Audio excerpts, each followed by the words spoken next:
రంగారెడ్డి జిల్లా రాజేంద్ర నగర్ సర్కిల్ పరిధిలోని వెటర్నరీ కాలేజ్లో ప్రపంచ డ్రగ్స్ వ్యతిరేక దినోత్సవం పురస్కరించుకుని అవగాహన సదస్సును రాజేంద్ర నగర్ పోలీసులు ఏర్పాటు చేశారు. ఈ కార్యక్రమానికి ముఖ్య అతిథిగా Rajendra Nagar zone DCP CH Srinivas పాల్గొన్నారు. అనంతరం డీసీపీ మాట్లాడుతూ మాదక ద్రవ్యాల దుర్వినియోగం, అక్రమ రవాణా అంశాలపై విద్యార్థులకు అవగాహన కల్పించారు. విద్యార్థులంతా మాదక ద్రవ్యాలకు దూరంగా ఉండాలని సూచించారు. విద్యార్థులు మాదక ద్రవ్యాలకు బానిసై తమ జీవితాలను నాశనం చేసుకోవద్దని ప్రతిజ్ఞ చేయించారు.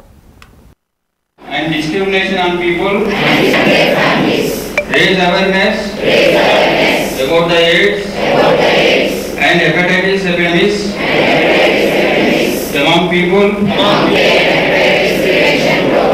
promote evidence-based voluntary services, educate about drug use,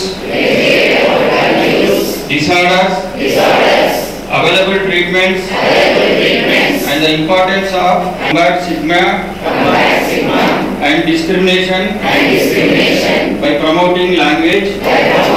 ఈరోజు వరల్డ్ డ్రగ్ డే సందర్భంగా వెటర్నరీ యూనివర్సిటీలో ఒక అవేర్నెస్ ప్రోగ్రామ్ కండక్ట్ చేయడం జరిగింది. దీంట్లో ఆల్ వెటర్నరీ యూనివర్సిటీ స్టూడెంట్స్ అందరూ అటెండ్ చేయటం, తర్వాత వాళ్ళందరూ గుడ్ పార్టిసిపేషన్ చూడటం, దీని తర్వాత ఇప్పుడు ర్యాలీ ఒకటి కండక్ట్ చేస్తున్నాము వెటర్నరీ యూనివర్సిటీ స్టూడెంట్స్తో.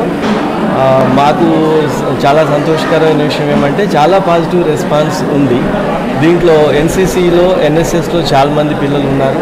వాళ్ళందరూ కూడా వాలంటీర్గా మొన్న కూడా 23 పీపుల్ ఎలక్షనీరింగ్లో కూడా పార్టిసిపేట్ అయ్యారు. హాస్టల్స్లో కూడా వాళ్ళే వెల్కమ్ చేస్తున్నారు. మా హాస్టల్స్కి వచ్చి మీరు ఒకసారి ఈ అవేర్నెస్ ప్రోగ్రామ్స్ పెట్టాలా, డాగ్ స్క్వాడ్తో, తర్వాత వాళ్ళు చెకింగ్ కోసం వచ్చి మాతో పాటు మీరందరూ పార్టిసిపేట్ కావాలా. ఆ యూనివర్సిటీ మొత్తం కూడా మేము ఆల్రెడీ వాళ్ళు చాలా కాన్ఫిడెంట్గా చెప్తున్నారు, మా యూనివర్సిటీలో డ్రగ్ అనేది లేదు, ఉండదు అని. అదే విధంగా కంటిన్యూ చేయడానికి మా తరఫు నుంచి వాళ్ళంతటా ముందుకు వచ్చి మమ్మల్ని అడుగుతున్నందుకు ఈ ప్రోగ్రామ్ ఆర్గనైజ్ చేసిన తర్వాత మాకు చాలా హ్యాపీగా ఉంది.